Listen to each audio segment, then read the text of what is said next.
Welcome to your ONNtv news desk. I am here this afternoon with Tracey Forsyth from FedNor. You're the initiatives officer over at FedNor. How's it going today? Good, good. How are you? Good? I'm good. Now, I want to talk a little bit about some of the funding opportunities that are available through FedNor for businesses in Sault Ste. Marie.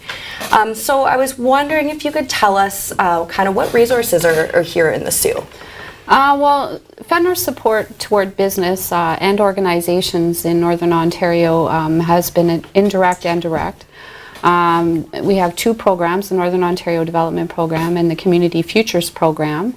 Through the Northern Ontario Development Program, for example, we provide direct funding to not-for-profits, post-secondary institutes, municipalities, First Nation groups, and business in the form of repayable and non-repayable funding that's linked to project-based activities. So we wouldn't typically support the operations of an organization, for example. And all of our funding is tied to being able to demonstrate strong economic outcomes, such as job creation, for example. Typically toward business, our direct support has been specific to activities related to innovation and late-stage applied research and development. We also support business scale-up activities, and through our targeted manufacturing initiative for Northern Ontario, we also support, it's just an initiative under the Northern Ontario Development Program. We also support manufacturers who are aiming to improve their productivity and internal processes to make them more efficient and more competitive globally. Indirectly, we also administer a Community Futures Program. And so through that we provide operational assistance and investment capital to 24 community future development organizations across Northern Ontario, in which they in turn then deliver repayable financing to small local businesses. And CDC, the Community Development Corporation of Sault Ste. Marie area, for example, located on 672 Queen, is one of the 24 Community Future Development corporations. I didn't know that. Yeah, so if you're interested, you know, there's opportunities right here. Because I think a lot of, I think a lot of people don't know kind of how to get started because generally, from what I understand anyway, you don't fund a lot of operations, as you said, but in terms of startup, scale up, and even job positions, there is funding available for that, which can help to offset a new business's costs, right?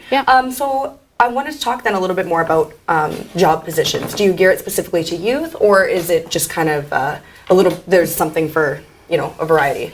Well, right now, under the Northern Ontario Development Program, we do have youth internships, both for business and not-for-profit organizations.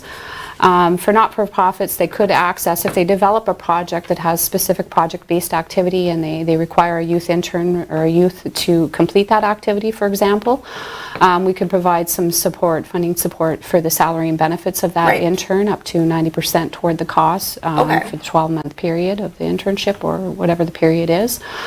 For business, we also have a youth internship program that focuses on activities related to trade, innovation, and technology.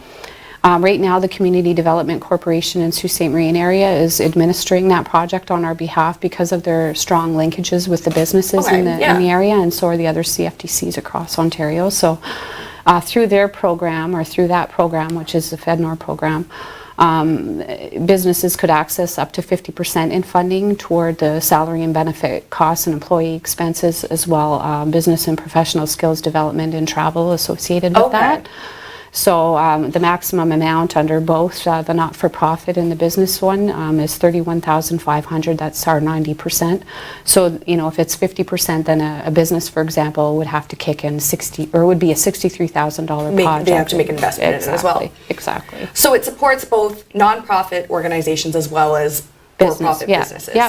And primarily in the fields of science, technology, and innovation. But is it broad in some aspects, or for the most part? For business, of course. Business, yes, our focus is generally on those three areas.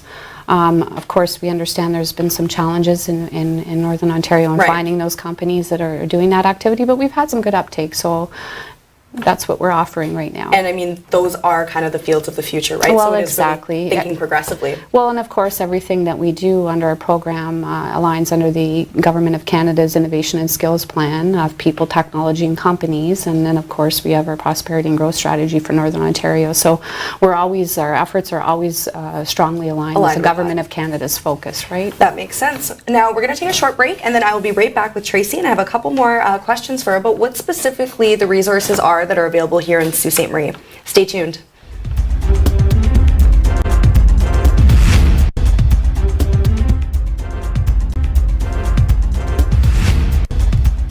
We're back on TV with Tracey from FedNor. Now, before the break, we talked a lot about the different funding options that are available through FedNor and the criteria, what exactly FedNor does and doesn't fund.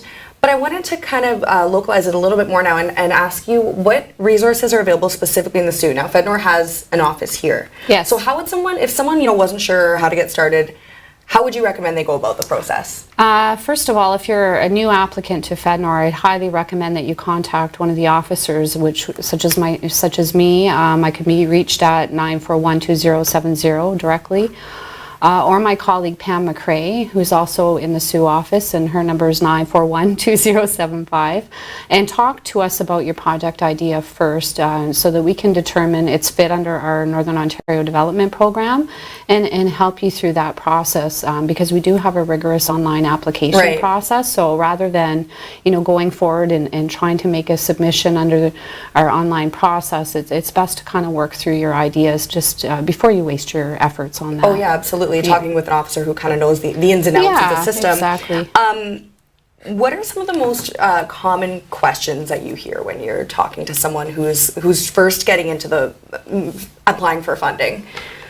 Oh gosh, we get a range of questions. Essentially they want to know more about our programs and what our priorities are and how they, when we talk about demonstrating strong economic outcomes, what that actually means and how the process unfolds. Is it a contribution agreement or is it a grant? Or so to be clear, our funding is tied to a contribution agreement. So it's again project-based funding. So we tell them that make sure there's a linkage there, an end start date and an end date, and that you'll have key deliverables that you would report on throughout the process in order to access the funding.